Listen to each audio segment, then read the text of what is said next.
Recently, our team went to Nicaragua on a mission trip, but prior to that, we had a time of preparation, and we met every month discussing ideas about what we might do on the trip.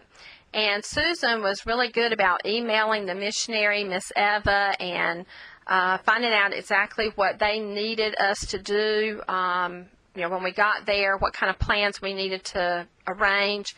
And so we decided that it would be best for us to teach the students the salvation story, the gospel story.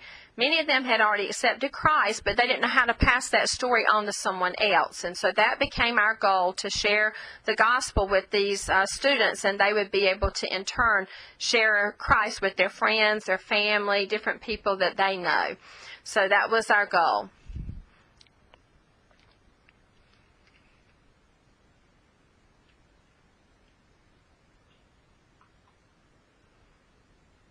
Before going to Nicaragua, I had a great concern about there being a language gap because, they speak Spanish, and I don't know a whole lot of Spanish, and the deaf there use NSL, which is Nicaragua Sign Language, and some of it's similar to ASL, but not completely. I knew there was going to be differences, and I wanted to make sure that they understand what we were saying.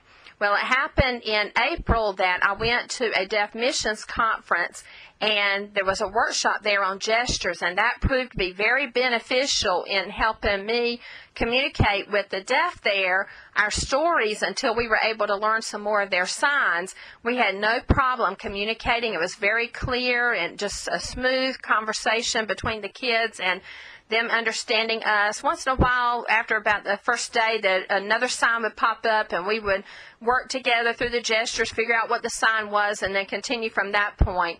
It was really good. We were able to teach the kids the stories about salvation and passing it on, and they understood it clearly. And then, in turn, they shared the story of Christ with their friends in the dorms right away, so that was really cool.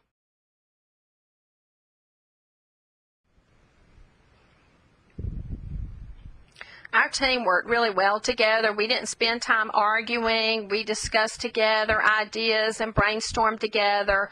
And when a great idea came up, everybody agreed what we would do. We put that plan into action. Each person had different responsibilities that they were going to be in charge of, and to help out when we got to the school.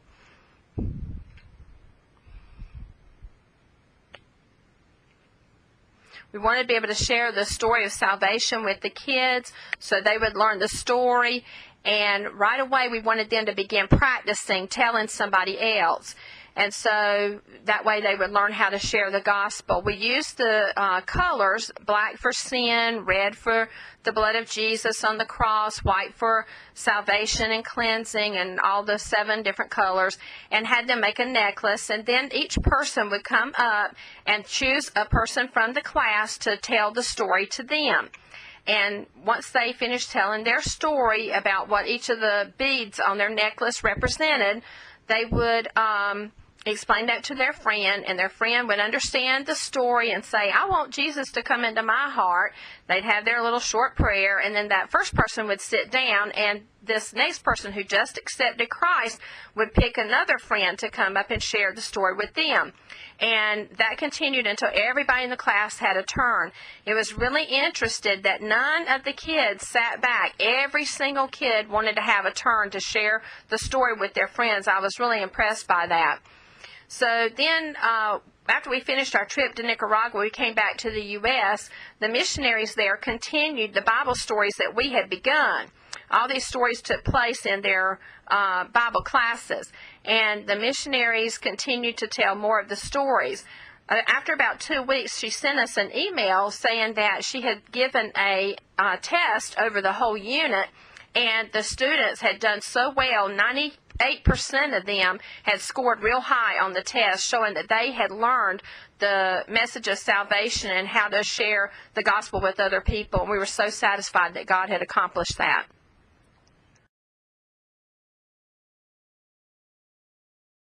There was one day we went in to teach a lesson, and we discovered something very interesting. Now, understand the way we taught the classes was not in whole group. We didn't have all of the ages together. They were all divided up by their different grades. And so we saw the students over 3 separate days in each of their Bible classes. So this continued for, like I said, 3 days. And so we had already finished the first and second day, and then we were about to begin the third day. And that group had not yet heard the stories. They had not yet made a necklace and so forth. So when we came in, we noticed there was a girl there that had a necklace on, and we were really puzzled why she was already wearing a necklace. So she told us the story that the night before, her friend had a necklace on, and her friend explained to her what the colors were and all of what it meant, and realized that she wanted the necklace, and so her friend gave her the necklace. Now, knowing her friend had made the necklace herself, you know she did not want to give the necklace away, but she gave the necklace to her friend, not knowing her friend would make her own necklace the next day. It was so awesome to see that they were already sharing the gospel story with each other in the dorms, and we hadn't even left yet. So that was amazing to see that. And then we were able to share the gospel with that group on the last day, and they all were able to have a necklace. And many of the kids that had said they were shy before gained confidence and realized, I can share the story of Jesus. And they were sharing it in their dorms, and I'm sure that they will share it later on with their families as well.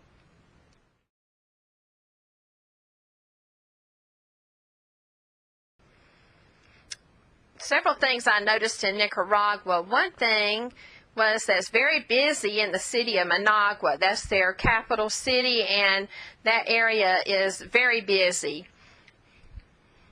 Many people there are poor. They don't have cars, so a lot of them, their transportation is on bicycles, and they are traveling around among all the cars and stuff. You have to be careful not to run over them. And the roads are very narrow. It's kind of scary sometimes because you come really, really close to the car next to you. Several times I had to close my eyes because I didn't want to see what was happening in front of us. The buses, you know, they would stop right there in the middle of the road and allow people to get on the bus while other cars are just whipping around the buses. It was crazy to see that. They didn't have a place for the bus to pull over. Interesting. The way the city worked there. But then outside the city was green. It was just gorgeous, like a rainforest, and the trees are just beautiful green everywhere. It was so nice. And the mountains out in the distance, you could see them. Now, understand, all those mountains are volcanoes, and the students well understood what volcanoes were. We didn't have to explain that in great detail because they already knew. And they see those all the time. There are nice beaches there. They had a really big lake that has lots of islands in there, and so it's a beautiful country. I also noticed, though, that the people there are truly devout Christians. They really are devoted to Christ. They have a strong Catholic faith there that has been there for many, many years, and the people there are strong believers.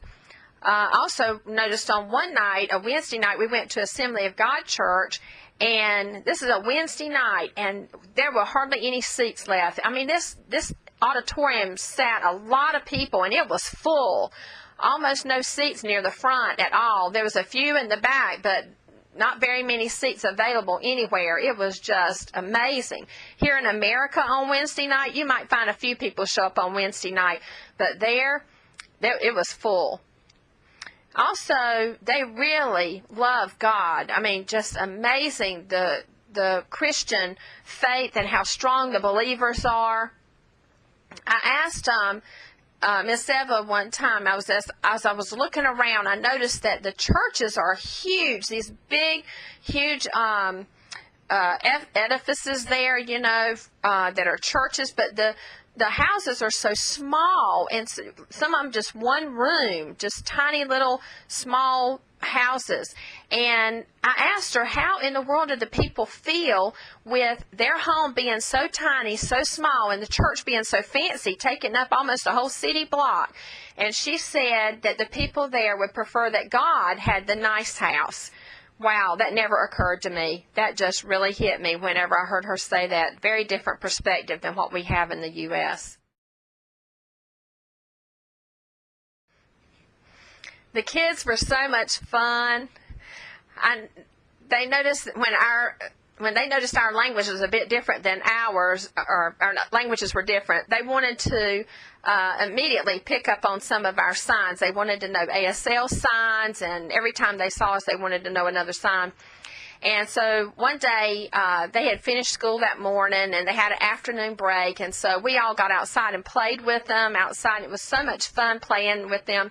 We had brought some Uno cards, and we taught them how to play the game, and I was surprised they didn't know how to play that. I thought it was a Spanish game, but anyway, they didn't know how to play the Uno game, so we taught them that, and then later, they taught us some of their games, and we played their games with them. It was so much fun. We really enjoyed each other. It was a great time with the kids. They are incredible actors. We had one night when we did a drama night, and we gave each group a theme, like church or family or sports, and each of the groups had to come up with their own skit related to that theme. And so they all sat together for just a few minutes and came up with a skit. There was nothing written down, nothing to memorize. It was all improv. And they came up with the greatest stories. They were just so talented. It was amazing. We just enjoyed the drama with them, and we laughed so hard together. It was really, really enjoyable time with the kids. They were great.